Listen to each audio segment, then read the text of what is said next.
Yo, what's going on, guys? Your boy Russ back again with more Madden 17 Ultimate Team. Guys, you absolutely killed it on yesterday's video. Shout out to everybody that threw a comment on that video. That was absolutely ridiculous. You guys were saying 500 sub hype. Congratulations on 500 subs. You guys are absolutely fucking amazing. I appreciate every single one of you guys are awesome.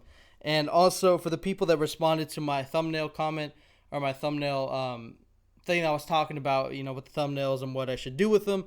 I will stick to what I'm normally doing.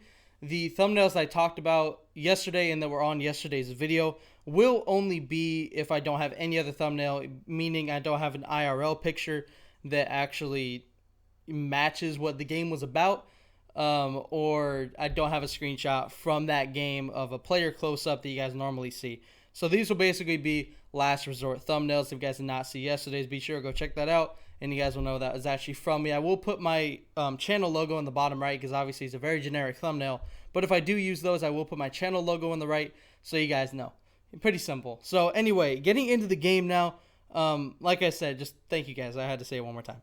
Getting into the game now. This was actually really kind of a, I don't know, kind of a funky game, man. So this dude, you guys saw that he actually ran a swerve catch. And swerve catches, I think, are kind of OP because sometimes you can't defend them. It's like most of the time I'm able to switch onto my defender and make a play on it, right? I'll put him back into position, whatever. That's usually normal. I'm not usually worried about the swerve catch beating me. But when I see it's coming and then I try to switch onto the corner and it doesn't do anything, like I can't move, it's like he's for some reason stuck. It's kind of dumb, to be honest with you. So he ended up scoring after going for it on 4th and 4, a very risky play from inside the 10-yard line. He did end up getting it, and he did end up taking a 7-0 lead. So now we need to come back and make a play right here. Fuck, man. I thought I had a touchdown right there. His corner was able to make a play on it, but right here we do find Emmanuel Sanders for an easy first down on 3rd and 1. 4 for 5 for Kaepernick right now. And now 1st and 10, we see Terrell Pryor running wide open, and he is into the end zone for a touchdown. We do make our extra point, and we do not go up. We do tie the game at 7. So now, also one more thing I wanted to say. First of all, they did change some stuff in Madden. There was a patch, and I guess now there's night games. There's, for some reason, the team logo next to their name on the top right, if you guys see that. And there was a couple other things. I think they actually dumbed down the whole field goal blocking thing, which makes sense because that was ridiculous. And I think there was a couple other minor changes. But anyway, on 4th and 26, you guys can see from the 9-yard line, he does decide to go for it, and he almost gets it. I actually strip it out with Sherman at the very end. You guys will see Sherman has a hell of a game. Right there, I saw a big hit coming. I didn't want to take it. I ended up getting down with David Johnson.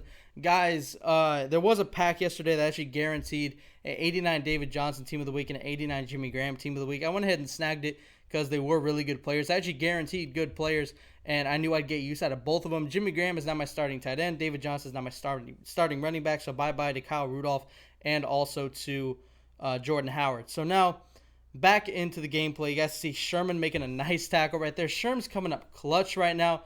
And speaking of Sherman, why not give me a one-handed interception? Jesus Christ, man. Richard Sherman is an absolute monster. He got his first pick for us last game, and that is his second as he just, well, as I go full R-tard and just run out of bounds and lose 6. I tried to throw it away, and I accidentally pump fake, so I just ran out of bounds. I was dumb. So anyway, Sherman's a beast, man. I really love that card. He is locked down, man. I mean, when people see him as my top 3 or my top player on my team, they don't seem to want to go to Sherman, which I understand. I mean, he's a beast, so he's a game changer, man. I love that Sherman. Obviously, him being a Seahawk is even better, and having that Seattle chemistry is pretty dope. It's right there, 2nd and 10. I thought I had Emmanuel Sanders right there. Unfortunately, he was not able to hang on, but right here we do find Jimmy Graham. Got a lot of Seahawks on my team now, man, which I like. I got Earl Thomas. I got KJ Wright. We do end up settling for a field goal, by the way. So we do go up by 6 before half. He didn't do anything coming out of half. But we got Jimmy Graham, KJ Wright, Richard Sherman, of course. We also have Earl Thomas. We have Frank Clark, Michael Bennett. I think that's all of them. I think that's all the Seahawks. But there's also a couple that I want to get.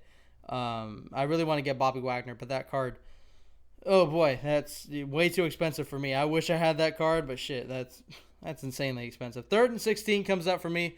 I do end up making a terrible read over the middle. I don't know what I was doing. I was desperate. I didn't think that Mel Blount would play that so well, and sure enough, he did. I think that was actually cover 2, so he was kind of just sitting back there in a deep zone. So I think he was going to follow him whether Emmanuel Sanders went on a streak or that in route. Ended up playing it pretty good. So now 2nd and 8, this dude does start to run power. Every time I see power, it seems to get me the first couple of plays that I do lock up and make a couple of plays on is right here. He gets stuck in 4th down after running it like 4 times in a row. Or 3 times in a row, I guess. 4th and 2, he does swerve catch me again, and that's what I mean, man. I try to switch on to Mel Blount, and it doesn't even give me a chance. I get locked basically onto wherever this dude is swerving me. He's basically controlling my defender. And I couldn't do anything. Honestly, the people that swerve catch, I really don't give a shit because most of the time it's not hard to stop. I just don't run swerve catch because, first of all, it's easy to get picked off. Like, if you run the wrong way or the defender doesn't break, which is easy in zone, if you have an extra safety up there, you could get fucked. And also, I think it's kind of gay, just to be honest. So, swerve catch, you got to be able to defend it because a lot of people run it, especially in all Madden first string. There's a lot of people that run that, run all the cheesy shit, of course. But I mean, what is cheese anyway? I don't even care at this point. Whatever people run, I've seen it all, so it doesn't really matter. Right here on 2nd and 6, we are moving down the field. You guys can see the clock is ticking down by 1 point. Really, all we need is a field goal, and I'm thinking I get one more first down, and we're able to run the clock all the way out and just win this game. But 2nd and 10 turns into a 3rd and 6, and all of a sudden, we are not in good position. I do decide to pass. I don't have many people open. I try to throw it to Riddick, and he ends up dropping it. So we do end up taking our field goal to go up by 2 points, but he does have a minute 18 and 2 timeouts. But what does this dude decide to do as soon as he gets on offense? Exactly what I thought he would do. Tries to swerve catch me. Richard Sherman ain't having any of that. Richard Sherman on the right side, just playing that shit perfectly. What does he try to do? Tries to swerve catch me again. Look who's there. Richard Sherman. Interception, bitch. Game over. Damn, that fucking fluency in that sentence, and now I'm stuttering. That was so perfect. Richard Sherman has made so many plays this game, and after that first down, that is actually going to do it, guys. So it seemed like it was going to be that was actually kind of an anticlimactic finish.